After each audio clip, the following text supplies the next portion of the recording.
Hello, I'm Mitch Fox, president of the Nevada Broadcasters Association, and I'd like to welcome you to another edition of Nevada on the Air, a program that highlights the leaders and innovators and out-of-the-box thinkers who are shaking things up and making a big difference in communities throughout the state of Nevada. I'm extremely pleased to have Henderson Mayor Debra March join me today. She's a good friend.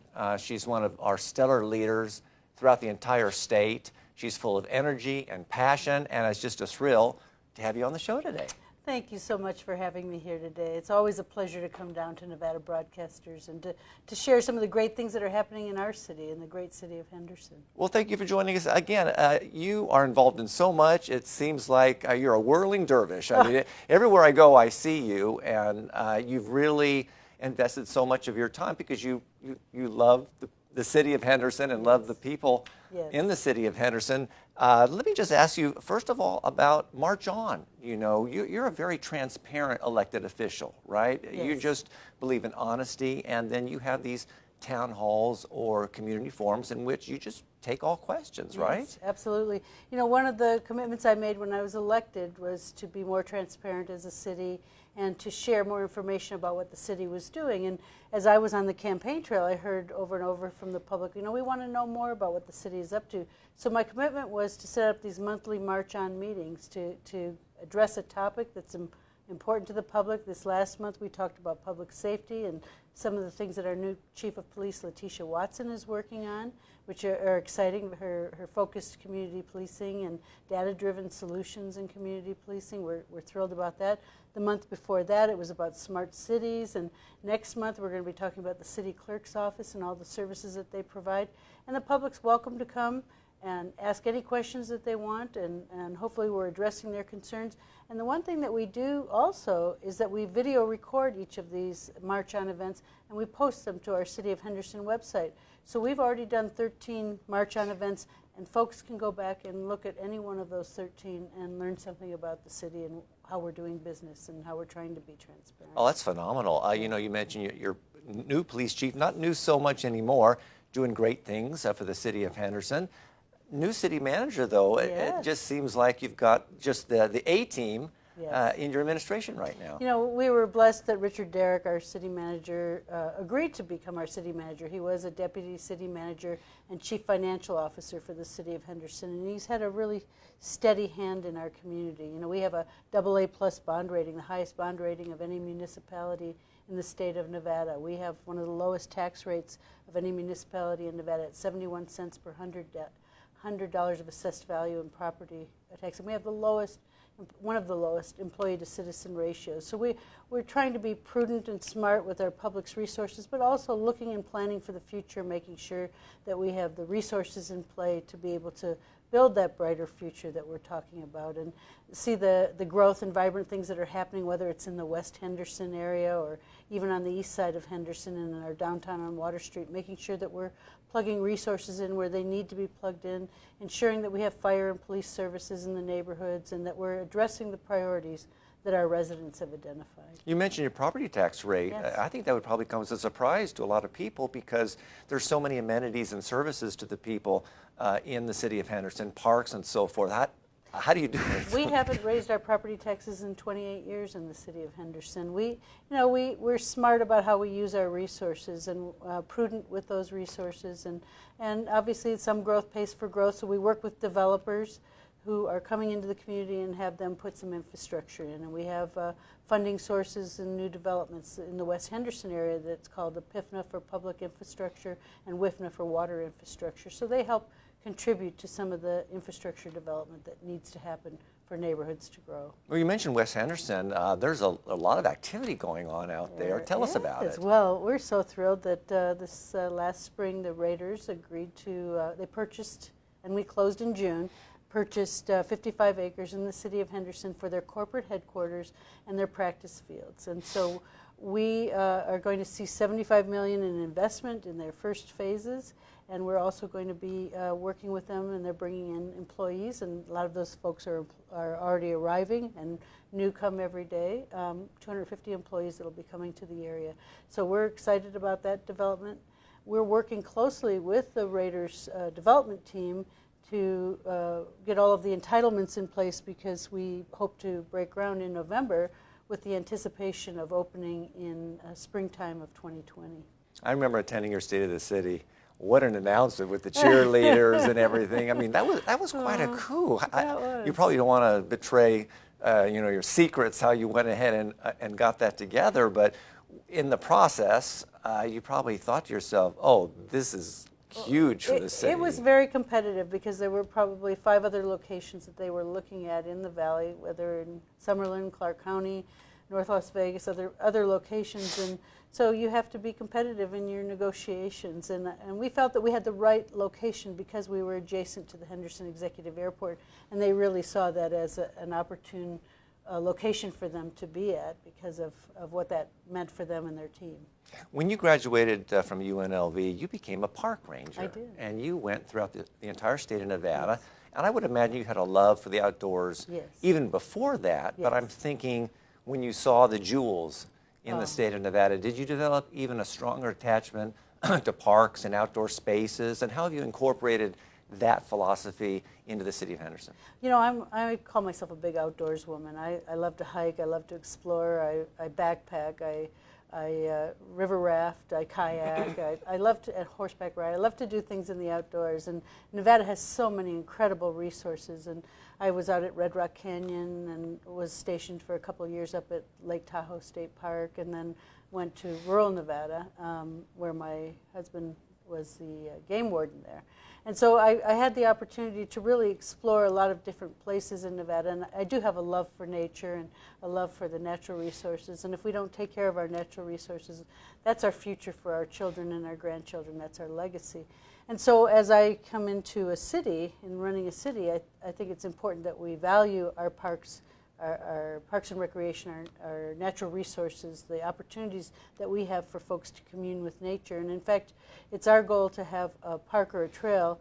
Right now we have a park or a trail within a mile of every home, and our goal is to have a park or trail at some point in the future within a half a mile of every home. It allows the public to get out and walk and be healthy and to commune with nature and to be physically fit and be a part of the community and get to know your neighbors as well. Absolutely. You sit on the board of the RTC, Yes. and you are really involved in the transportation issues throughout the entire. People don't understand sometimes that when you're a mayor, you serve on regional boards. Yes. And so you really make decisions impacting just not constituents in your own city, your own jurisdiction, but affecting a wide group of people really all throughout the state, well, in this case, all throughout Southern Nevada. Yes. So as you're looking at the transportation picture in Southern Nevada, what do you think are some of the biggest challenges? I think it's how we're going to be moving people as we continue to grow as a community. Today, we really don't have a transit centric philosophy in our community, if you will, where you don't have kids growing up riding transit with the idea that there's a culture that's already embedded. I grew up in Detroit, and I rode buses to school. That was just a way of life. You learned how to get to school by riding the bus to school, and folks who live in big cities have that opportunity available to them. That isn't the case necessarily here, and so I think we have to start to build that culture in our community. But I think we have locations, and like along Maryland Parkway, for example, or along the Strip, where you have high density of uses, and we're going to have to look at how, as we continue to grow as a community, how are we moving people along those corridors? How are we addressing the transportation needs? Because you just can't keep adding cars to the corridor. You have to solve the challenges that will come. I mean, UNLV, they have 20,000 students, and they have, 6,000 faculty.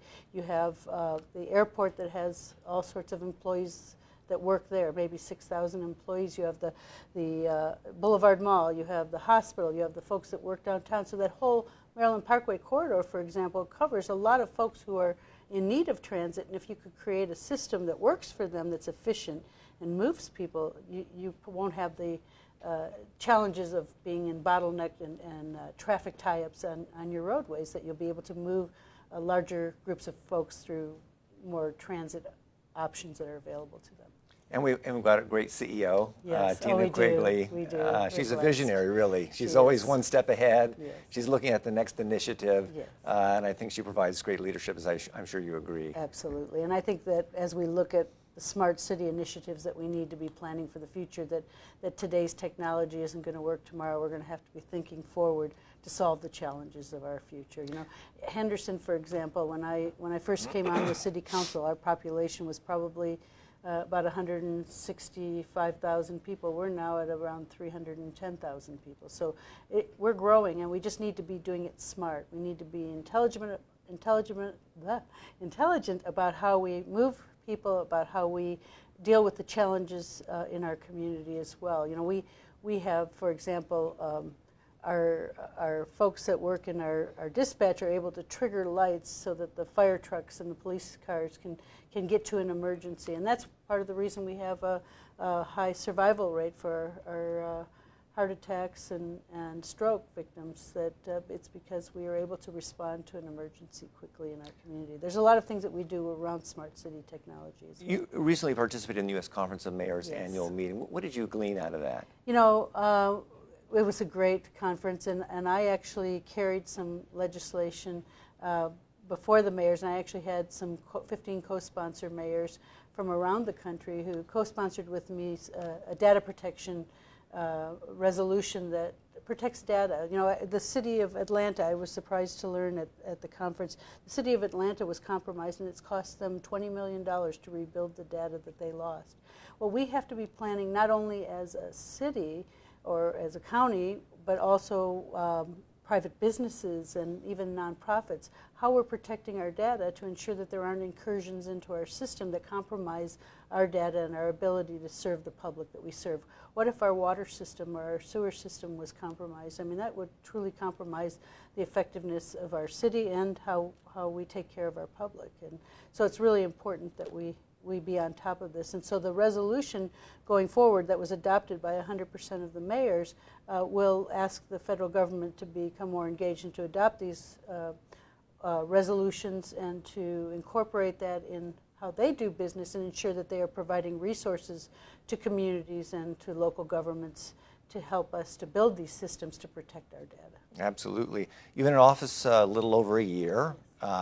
Looking back, what have been the biggest challenges? And then what about successes or ongoing initiatives moving forward? You know, I have to say the thing that I'm probably most proud of are the wonderful employees at the City of Henderson, and how no matter what initiatives we've moved forward, they have always stepped up and been right at the front of the line to get things done and to make things happen.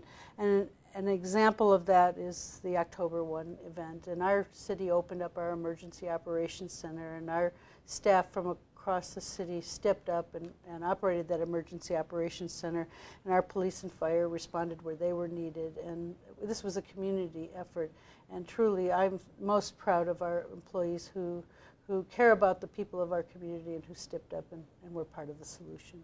So that's probably the proudest thing that I can say that has mattered to me the most. But over and over again, whether it's our Community Education Advisory Board, or whether it's the March On events, or even on day-to-day operational things and city council meetings, that our staff is regularly stepping up to solve challenges for our community. And I've got to add, you know, because I used to work with you folks when I was a part of the Porter Group, the City Council has really got its act together too. Yes, I really feel that everyone's in it for the right reasons. Absolutely. And they're all leaders in their own right. You know, I think everyone is there because they love our community. We certainly aren't there to make a fortune, right? We're there to serve our community and to make it a better place to live, work, and play. And the quality of life in Henderson, I believe, is second to none. Yes, absolutely. Mayor March, thank you so much for joining us. Thank you very much. What a pleasure to be here. And I'd like to thank you for joining us as well. Until next time, have a great day. Bye-bye.